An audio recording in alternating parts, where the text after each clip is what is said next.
हाँ बच्चे, क्या हाल चाल है? ठीक है। चलिए, आपको x का मान निकालना है। क्या क्वेश्चन क्या कहता है? 4 पे power x plus 2 plus 4 plus x plus 5 बराबर 65 हो तो x का मान निकालें। तो x का मान निकालें। चलिए सीखते, बनाने की कोशिश करते हैं सवाल किस तरह से बनते हैं, किस तरह से सवाल बनते हैं। 4 पे पावर x प्लस 2 है, प्लस 4 पावर x प्लस 5 है, तो इसको लिखते 2 प्लस 3 बराबर के 65। ठीक है, इतना तो समझ में आ गया। चलिए, 4 power x plus 2 plus 4 power x plus 2 और 4 पावर 3, जब आपस में इस तरह मल्टीप्लाई रहते हैं, मल्टीप्लाई ना लिख करके ऊपर में पावर ऐड कर लेते हैं। या तो आप इस तरह लिख सकते हैं या तो आपने इस तरह लिख सकते हैं। ठीक है, चलिए बराबर के 65 है।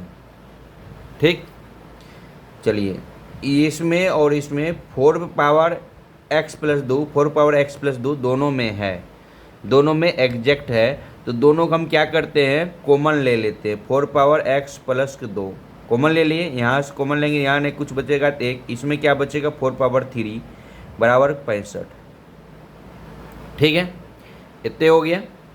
अब क्या लिखते हैं, 4 पावर x प्लस 2 ब्रैकेट में 1 प्लस 4 गुना 4 गुना 4 बराबर 65।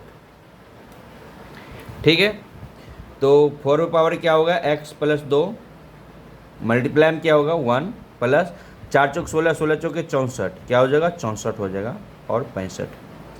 4 पावर x प्लस 2 ये क्या हो जाएगा 64 एक 65 बराबर 65। इतना हो गया। देखो मल्टीप्लाई में उस जाएगा क्या होगा, डिवाइड में हो जाएगा। 4 पावर x प्लस 2 बराबर 65 बटे 65।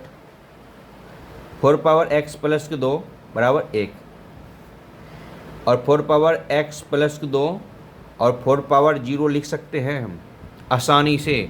और किसी पे पावर 0 रहता तो उसका वैल्यू 1 होता है, किसी पावर 0 रहता है तो उसका वैल्यू क्या होता है 1 होता है। तो यही है 1, 1 को हम ये लिख दिए। अब देखो बेस सेम है तो बेस बेस कैंसिल आउट कर देंगे। x प्लस 2 बराबर के 0, x बराबर क्या होगा 0 माइनस के 2, x बराबर के माइनस के 2। आपका ये हो जाएगा आंसर, ये क्या हो जाएगा आपका आंसर। ठीक है बच्चे, यदि आपको सवाल समझ में आ गया तो एक लाइक कर दीजिए। ठीक, x का मान बोला तो x निकल गया, लाइक कर दीजिए। यूट्यूब पे है तो आप चैनल सब्सक्राइब कर दीजिए, फेसबुक पे है तो फॉलो कर लीजिए। ठीक है।